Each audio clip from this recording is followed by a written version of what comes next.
Drive me horny, baby. Oh my God. The music just turns me on.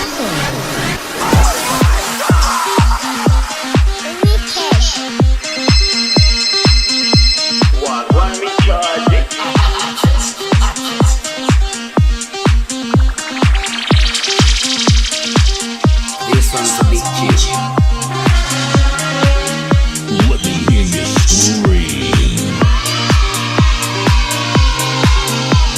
Let's get crazy!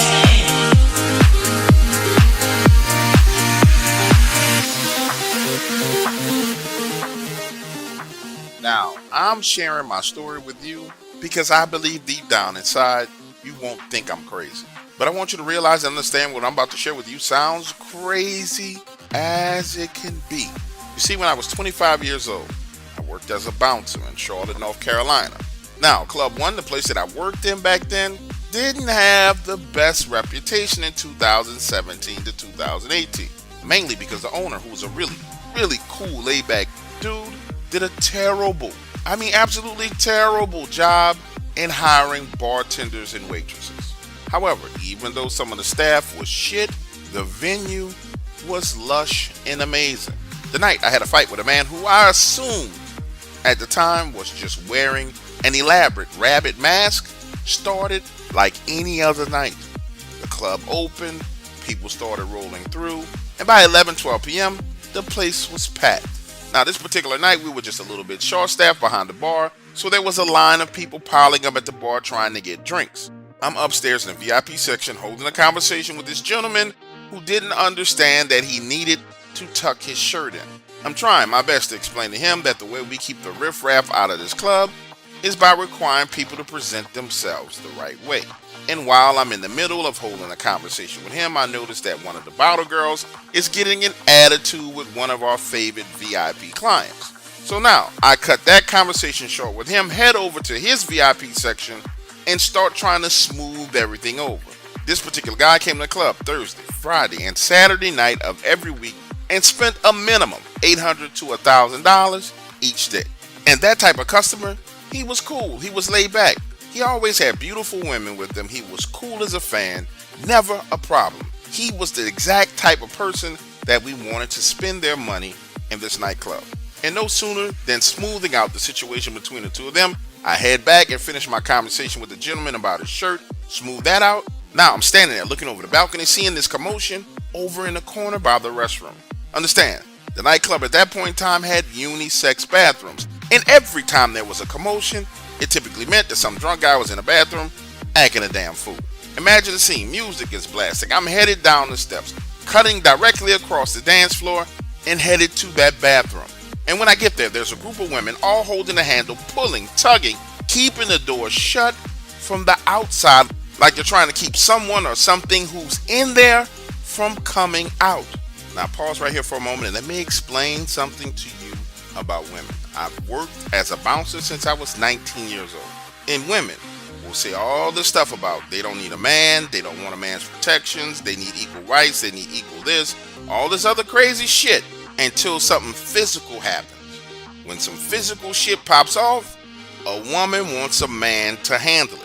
And at the moment that they see me, they all simultaneously let go of that door and start chirping at me. There's a freaky weird guy in the bathroom with a mask on. He was looking over the stall at one of us. Like I said before, I've been bouncing since I was 19 years old, and there's very few situations that have ever rattled me.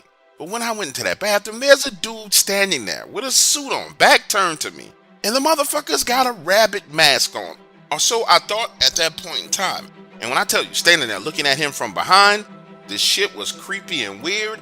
I really did understand why these women were freaking out and losing their minds.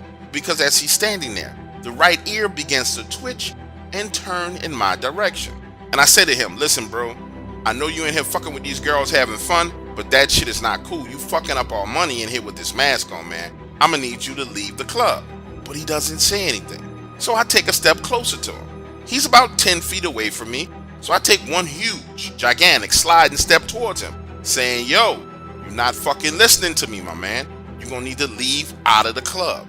And that's when this motherfucker turns around And I swear to you, it's the most frightening thing I've ever seen. It's a motherfucking human being. Human hands, human feet, shoulders, arms, legs. But this dude got the head of a fucking rabbit. And if that's not bad enough, the eyes are this glowing purple color. Now, like I said a few seconds ago, I've been bouncing since I was 19 years old, and there are few things that can rattle me. But this shit scared the hell out of me, forcing me to take one giant step back away from him, saying, listen bro, I don't know what kind of shit you on, what kind of dope you using, what kind of sci-fi bullshit you pulling, but you gonna have to fucking go. As the words go are coming out of my mouth, he's stepping towards me, and I'm like, listen, man, I'm gonna need you to stay right there. I'm gonna need you to chill the fuck out, stop moving. On some straight up horror movie bullshit, he steps towards me again. Imagine a scene. I'm standing in the bathroom facing him. I can see his reflection in the mirror on my left hand side. To the right of me are the bathroom stalls. And now I'm thinking to myself, and I say to myself, now this is a fucked up situation. Anybody who's willing to go this far to scare people might just be willing to fucking hurt me. And that's when he begins to take one large step, closing the gap between me and him. Now, I personally taken that exact same large sliding step, closing space exactly as he was doing. And the only reason why you take a sliding step like that is if you're ready to fight. So as he's sliding into me, I'm throwing a punch at him, hitting him dead smack in that rabbit nose. And that's when I first realized that this just might not be a fucking mask that he's wearing. How did I know? Because I felt the moisture from his nose on my fist. And so now I'm fighting afraid, punching, kneeing, elbowing, kicking at this motherfucker. And no matter how hard I hit him, he turns and keeps coming my way. When I kick him and he falls down, he gets right back and starts coming my way. Now I'm thinking to myself, I'm gonna need to get the fuck about this bathroom.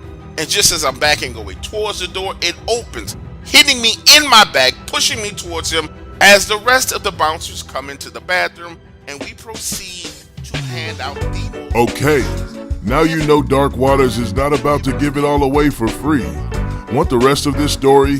Go to IamDarkWaters.com and become a member today. Only $4.99 per month gives you access to his library of true horror stories. Become a member today. Go to IamDarkWaters.com and become a member today. Only $4.99 per month gives you access to his library of true horror stories. Become a member today.